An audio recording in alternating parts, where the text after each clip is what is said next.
Fala galera verde, bem-vindos ao nosso canal. Bora acompanhar aí o pós-jogo da ESPN Brasil dessa partida, né? Que o Palmeiras infelizmente empatou mais uma vez, né, e o Flamengo venceu. Então o Flamengo aí abriu 4 pontos de vantagem nesse Campeonato Brasileiro.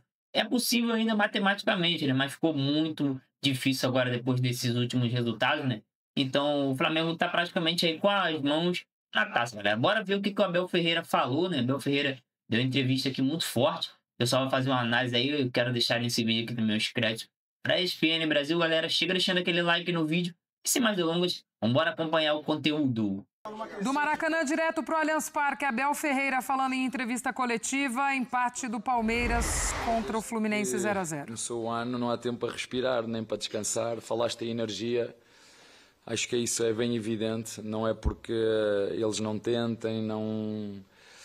Falaste em inspiração, não foi? É isso que se nota. Nota-se perfeitamente que estamos a tentar,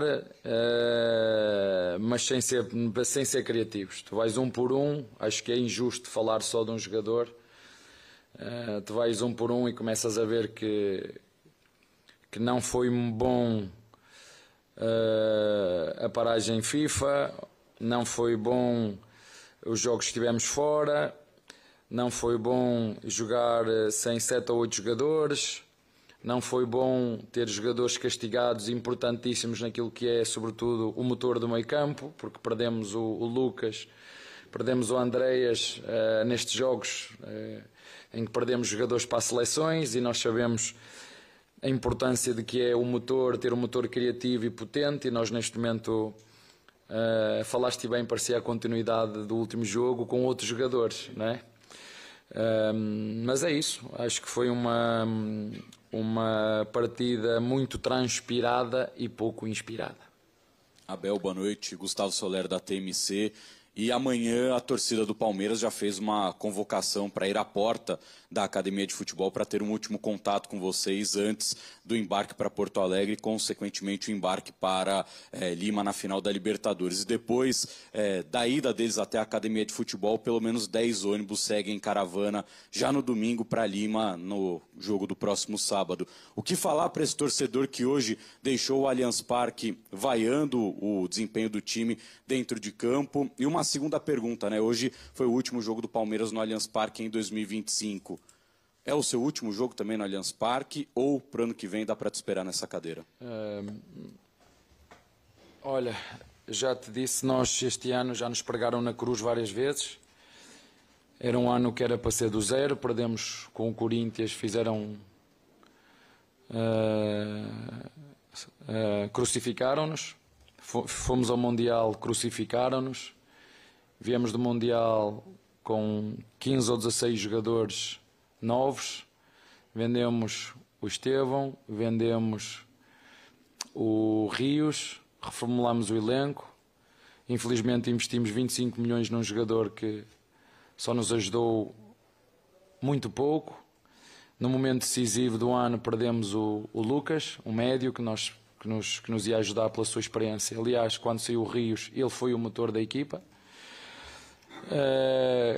Quando perdemos 3-0 em LDU, onde todos vocês nos criticaram e já estávamos mortos, e portanto estamos em 4 ou 5 anos terceira final da Libertadores.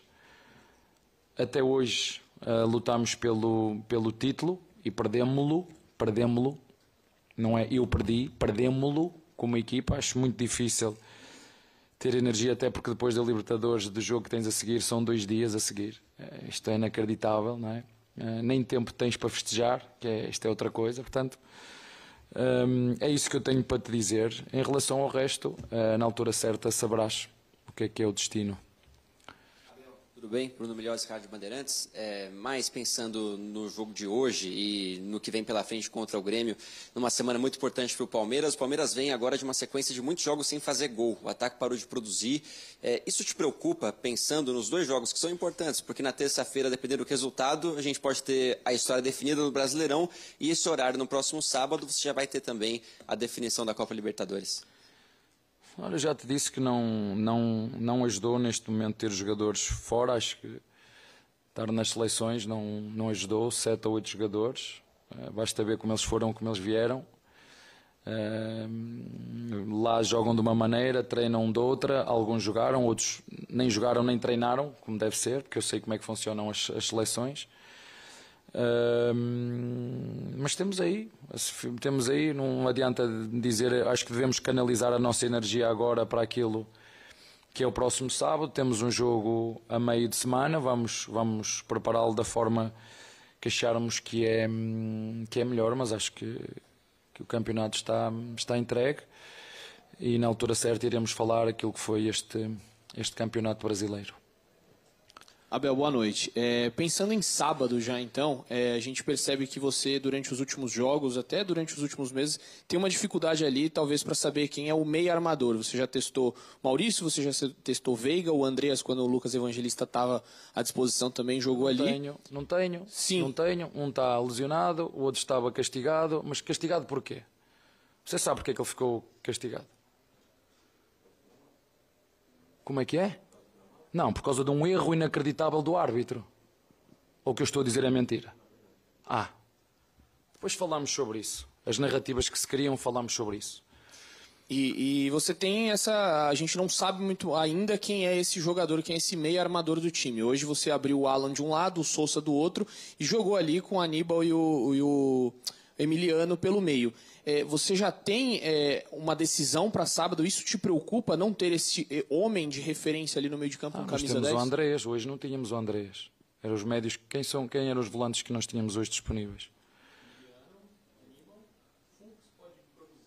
Maravilha, entrou, deu-nos uma frescura, deu-nos frescura.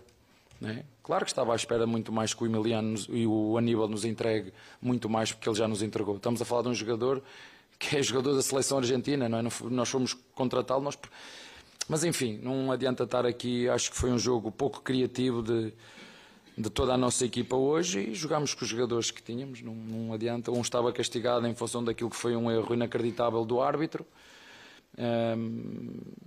Já houve jogadores que levaram amarelos e vermelhos e lhes tiraram, porque reclamaram, lhes tiraram, mas eu não sei como é que funcionam as regras. Sei que ficámos sem esse meio armador.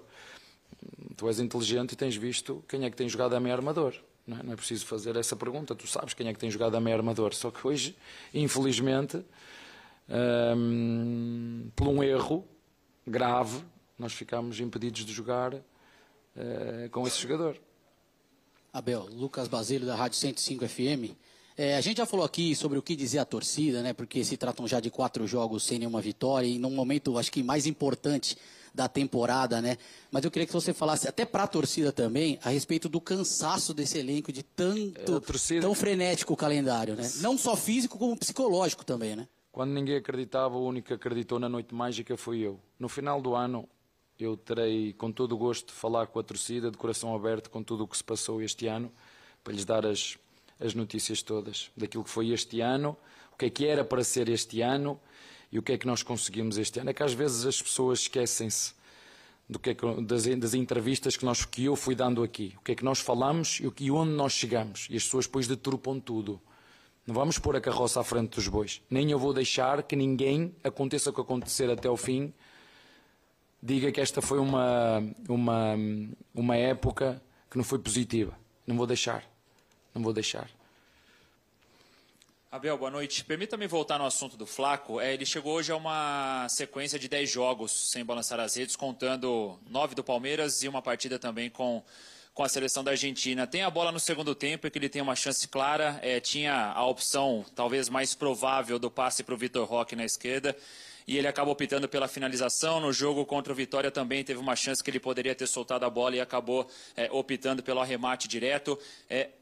Como que você analisa essa questão da sequência incômoda de não balançar a rede assim há tanto tempo e essas tomadas de decisão? Vem um pouco desse nervosismo de tentar voltar a balançar as redes? Tem a questão da Libertadores no próximo sábado e talvez um pensamento já mais adiante e o brasileiro ficando num segundo plano. Como é que você olha para esse cenário? Obrigado. Normal, mas isso é um assunto que vou ter com ele pessoalmente, que é uma coisa aquilo que eu lhe peço, outra coisa o que é que ele anda a fazer. Portanto, isso é uma coisa que eu vou ter a falar com ele pessoalmente, porque acho que esqueceu de fazer o que estava a fazer em vez de andar a correr para trás, em vez de andar a correr para a frente, anda a correr para trás. Portanto, se é para andar a correr para trás, tenho que meter o Maurício ou meter ali o Facundo, porque ele é centroavante, ele não é meio armador, é centroavante, é só isso. O resto é normal, acho que realmente falaste nessa situação, podia passar perfeitamente a bola ao Roque, está em melhores condições, mas isso, o treinador tem a tática, a técnica, prepara-os fisicamente, mas as decisões há de ser sempre dos jogadores, não tem como. Os mesmos jogadores que jogaram hoje, a mesma forma que nós tentamos implementar hoje, foi exatamente a mesma forma que nós jogámos contra a LDU, com outros jogadores, mas as dinâmicas e as características foram as mesmas. O Alá na esquerda, o Ramon na direita. Se me perguntas, por exemplo, se esses dois jogadores produziram o que produziram no outro jogo, não, mas temos que aceitar, faz parte do jogo, umas vezes estamos mais inspirados, outras vezes estamos menos inspirados. Não posso dizer nada em relação àquilo que é a vontade ou o empenho, mas como eu disse ao teu colega, vou repetir, porque acho mesmo que se passou hoje aqui foi muita transpiração e pouca inspiração. Boa noite, Abel. Guilherme Juliari, do Web Rádio. Tá aí o Abel Ferreira falando em entrevista coletiva depois do empate entre Palmeiras e Fluminense, 0-0 no Allianz. Até comentávamos aqui, né, prof? Dava para ver um Abel um pouquinho mais low profile hoje, parece mais abatido depois desse resultado, mas tem um plano. Sempre o Abel tem um plano. Ele sempre tem. E a gente falava de final de Libertadores, tá tudo ainda aí. As cartas ainda estão na mesa, também no Campeonato Brasileiro, só que agora com uma dificuldade um pouco maior. E você sabe que o primeiro passo para a superação é a autocrítica. E ele faz uma autocrítica quando ele fala com todas as letras que foi uma partida pouco inspirada do Palmeiras hoje. Eu acho que esse é o fundamental, é o primeiro passo. Agora, por que o time foi tão pouco inspirado, ou tem sido pouco inspirado, porque a gente já tem um cálculo aí de pontos perdidos significativo, que pode acabar custando esse título brasileiro. Esse é o grande desafio que ele tem para resolver em horas, gente. Nós estamos falando aqui no sábado à noite, já tem jogo. Já estamos no domingo, na prof. terça, pronto, já 26, estamos no domingo. Ó, já estamos no domingo. Ele estará, em 48 horas, um pouco menos que isso, já decidindo a sorte no Brasileiro. Um olho no peixe, olho no gato, né? Porque depois tem a Libertadores também no sábado. É mais um desafio na carreira do Abel. Ele tem se mostrado tão competente diante dos desafios que a torcida do Palmeiras tem todos os motivos para ainda acreditar, confiar nesse plano. Nem tudo está perdido. Eu achei ele bem irritado na entrevista e segurando a irritação. Não sei a impressão que me passou, com muita coisa entalada. Quando ele cita rapidamente sobre narrativas, arbitragem, tudo que ele já falou outras vezes, está muito claro que está incomodado com diversas coisas e também com o futebol que o time dele apresenta, porque o repertório tem sido bem pequeno.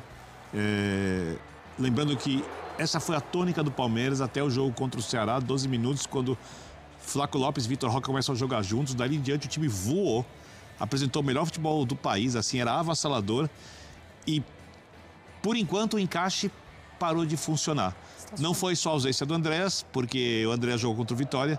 Ou seja, projetar nisso é tirar o foco do que acontece, e ele nessa semana vai tentar resolver para o Palmeiras voltar a mostrar o futebol, como já mostrou com ele recentemente, até essa baixa de rendimento, que por enquanto é pequena, mas precisa acabar na reta final da temporada. E essa irritação é combustível para ele, hein? Já foi em outras vezes. A gente vai fazer a nossa primeira pausa aqui no Sport Center, mas antes a gente ouve Zubeldia também falando desse resultado no Allianz Parque. Era importante que uno de los zagueiros tenga buena técnica para jugar, para romper un poco la línea, para salir a presionar, en este caso al Flaco López, porque se ubica el Flaco López ahí en una zona interna. Entonces íbamos con Thiago Santos y necesitábamos un zagueiro rápido, un zagueiro técnico, un zagueiro que puede ir a buscar y después que nos dé buen trato de balón. Y Martinelli, como en algún momento él lo hizo en su vida, en su carrera, y es un jugador muy versátil, muy inteligente y bueno técnicamente, me puedo dar ese lujo de tirarlo de zagueiro. como faltaba tanto para que termine, preferí optar por un cambio, si se quiere, más ofensivo, que si coloco un zagueiro natural. Después, ya con el correr de los minutos, entendí que había que volver a Martinelli a su posición y poner un zagueiro alto de buen juego aéreo para poder compensar cualquier pelota parada, bola parada que suele tener Palmeiras los últimos minutos, porque los últimos minutos ya se enloquece el juego y ya bola parada, cruzamiento, todo. Entonces ahí sí retomar la posición de un zagueiro natural, ¿no? Como en este caso Igor. Así que bueno, hicimos un buen juego, un juego que a mi entender por ahí podríamos haber convertido. Y son esos juegos en donde no sabes si irte contento o irte con bronca, porque es difícil jugarle así a uno de los dos mejores equipos del torneo, ¿no? Del Brasileirao, que son Palmeiras y Flamengo. Pues son los dos que han mostrado mayor regularidad, ¿no? En el Brasileirao, con un entrenador espectacular como Abel. Así que hicimos un buen partido, com a sensação de que poderíamos haver convertido algum gol, não? Bom, galera, então esse foi aí o pós-jogo, né? Infelizmente, um resultado muito ruim para a equipe do Palmeiras, que teve um apagão, eu digo, nem só nessa partida, né? Mas nas últimas partidas, a equipe, que era um time, né, bem forte psicologicamente, acabou aí cedendo, né? Cedendo a pressão. E a gente não consegue mais ver o Palmeiras fazendo um bom jogo e vencendo as partidas, né, galera? Infelizmente. O que não poderia acontecer na reta final do campeonato, né? Tá acontecendo agora. E é mais um jogo aí que o Palmeiras não marca gols e também não vence, né, galera? 2 partidas dentro do seu estádio, onde o Palmeiras sempre foi conhecido por ser muito forte e não perder para quase ninguém. Acabou aí... Não perdeu, né, e tal, empatou, mas deixou escapar as vitórias. E somou pouquíssimos pontos nesses últimos 3, 4 jogos, né, galera? Infelizmente, isso foi acontecer logo na reta final desse campeonato brasileiro. Tem agora também, né, a Copa Libertadores da América no próximo sábado, daqui menos de uma semana. É uma partida que eu creio que não tem nada a ver com o Campeonato Brasileiro na questão, assim, psicológica, né?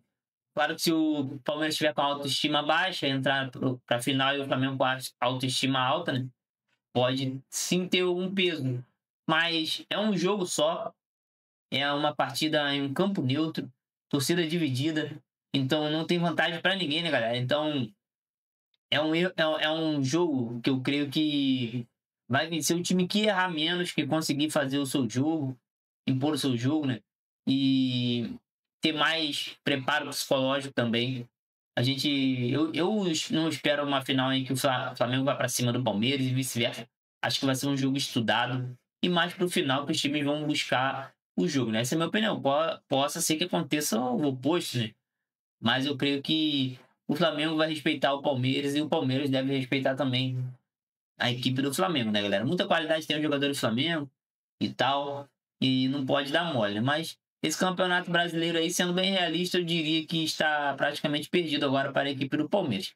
Matematicamente o Flamengo não é campeão ainda. Tem muitas possibilidades ainda matemáticas do Palmeiras ultrapassá-lo. Mas a gente olhando pelo lado do futebol, né, galera? Meio complicado. Eu creio estar fazendo as contas se o Flamengo vence a equipe do Atlético Mineiro, que é o próximo jogo, e o Palmeiras, acho que empate ou perca, o Flamengo já é o campeão antecipado, né? Então, a matemática aí tá a favor do Flamengo, por mais que matematicamente ainda tenha chances do Palmeiras ser campeão, sim. A questão é que o time precisa colocar a cabeça no lugar. Vai ter mais uma partida antes da grande final da Libertadores. E agora, né, como o Campeonato Brasileiro praticamente está perdido, tem que focar em ser campeão da Libertadores a todo custo, né? Jogar o jogo da vida nessa partida contra o Flamengo, para pelo menos buscar esse título muito importante, né? Muito importante mesmo, o título mais importante aí do futebol brasileiro e intercontinental, né? Da América Latina, América do Sul. E é isso, né, galera? E é isso. Infelizmente, aí foi logo na reta final que o Palmeiras passou a oscilar muito, passou a deixar pontos na mesa e não pode não pode fazer isso na reta final de campeonato brasileiro, né, galera? E também tem essa questão que tem incomodado muito nesse ano. O Palmeiras não consegue vencer os times que estão na primeira posição. Isso é uma coisa que faz muita falta, porque a gente vê que no confronto direto o Flamengo tem 6 pontos de vantagem em cima do Palmeiras, porque venceu tanto fora de casa quanto dentro de casa, né? Então faz muita diferença você vencer também os times que estão nas primeiras posições, porque são os times que brigam direto com você ali para ser o campeão. Galera, eu vou ficando por aqui. Espero que vocês tenham gostado do conteúdo. Eu sei que o resultado não foi bom, né? Mas a gente tem que estar aqui trazendo conteúdo. Agora são quase 1h da manhã. Eu tô aqui gravando para vocês. Espero que vocês curtam o vídeo aí para dar uma força pro canal. Se não for inscrito também, inscreva-se e ative o sino de notificações para você sempre receber conteúdo falando do Verdão. Beleza, galera? Muito obrigado então pela presença de vocês. Estamos juntos e até o próximo vídeo.